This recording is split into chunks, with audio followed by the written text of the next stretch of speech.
Figure ಮಾಡೋದು ಅಂತ ಹೇಳಿ ಕಲಿಯುವಂತ ವಿದ್ಯೆನೆ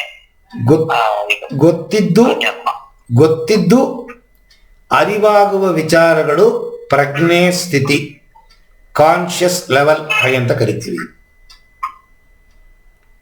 ನಮ್ಮ ಕಾನ್ಷಿಯಸ್ಗೆ ಗೊತ್ತಿಲ್ಲದೇನೆ ಕೆಲವು ವಿಚಾರಗಳು ನಿಮಗೆ ಸೂಚನೆಯನ್ನ ಕೊಡುತ್ತೆ.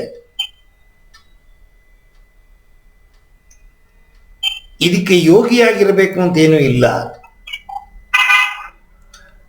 ಆದರೆ ಯೋಗಿಗಳು ಯಾವಾಗಲೂ ಸಬ್ ಕಾನ್ಷಿಯಸ್ ಲೆವೆಲ್ಲಿ ಇರ್ತಾರೆ.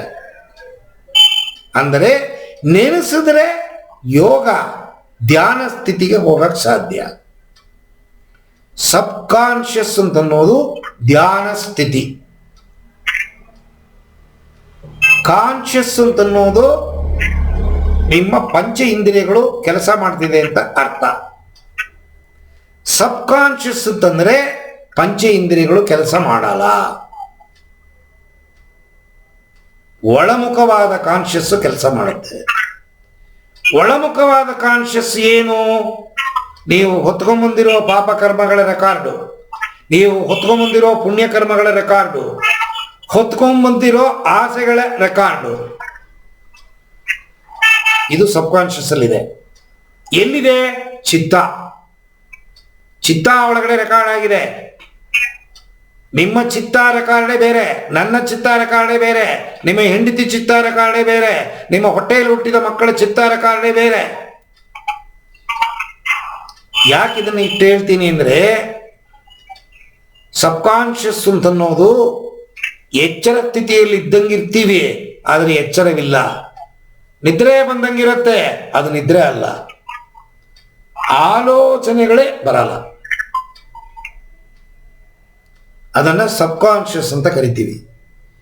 ಈ ಸಬ್ ಕಾನ್ಷಿಯಸ್ಗೂ ಚಿತ್ತಾಗೂ ಡೈರೆಕ್ಟ್ ಕನೆಕ್ಷನ್ ಇದೆ.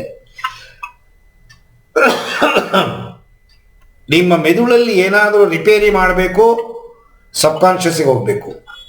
ನಿಮ್ಮ ಮೆದುಳಲ್ಲಿ ಏನಾದರೂ ಹೊಸತು ನುಗ್ಗಿಸ್ಬೇಕು, ಸಬ್ ಕಾನ್ಷಿಯಸ್ಗೆ ಹೋಗ್ಬೇಕು. ನಮ್ಮಿಂದ ಯಾಕೆ ದುರಭ್ಯಾಸಗಳನ್ನು ಬಿಡಕ್ಕಾಗಲ್ಲ ಅಂದರೆ ಸಬ್ ಕಾನ್ಷಿಯಸ್ ಹೋಗಕ್ಕೆ ಗೊತ್ತಿಲ್ಲ. ಕಾನ್ಷಿಯಸ್ ಲೆವೆಲ್ಲಿ ದುರಭ್ಯಾಸವನ್ನು ಬಿಡಕ್ಕೆ ಪ್ರಯತ್ನ ಮಾಡ್ತೀವಿ, ಆಗಲ್ಲ. ಬೀಡಿ ಸೇದೋದು, ಸಿಗರೆಟ್ ಸೇದೋದು, ಎಣ್ಣೆ ಹೊಡೆಯೋದು, ಹೆಂಗು ಸುಚ್ಚು, ಕಾಟ್ಸಾಡೋದು, ರೇಸಿಗೆ ಹೋಗೋದು ಎಲ್ಲ ದುರಭ್ಯಾಸ. ಅದು ಸಬ್ ಕಾನ್ಷಿಯಸ್ ಅಲ್ಲಿ ಕೂತಿದೆ ದುರಭ್ಯಾಸ. ಅದನ್ನ ಪ್ರಜ್ಞೆ ಸ್ಥಿತಿಲಿ ಬಿಟ್ಬಿಡ್ತೀನಿ. ಕುಡುಕ 1000 ಸತಿ ಹೇಳ್ತಾನೆ ಬಿಟ್ಬಿಡ್ತೀನಿ, ಬಿಡಕ್ಕಾಗಲ್ಲ. ಸಿಗರೆಟ್ ಸೇರ್ತೀವಿ, ಪ್ರತಿ ಸತಿ ಹೇಳ್ತೀವಿ, ಬಿಡಕ್ಕಾಗಲ್ಲ. ಇಸ್ಬಿಟ್ಟು ಹೆಂಡತಿ ತಾಲಿ ಕಿವಿಲಿರೋ ಓಲೆ ತಗೊಂಡು ಮಾರ್ತಾನ, ಬಿಡಕ್ಕಾಗಲ್ಲ. ಕಾರಣ ಸಬ್ ಕಾನ್ಷಿಯಸ್ ಹೋಗಕ್ಕೆ ಗೊತ್ತಿಲ್ಲ.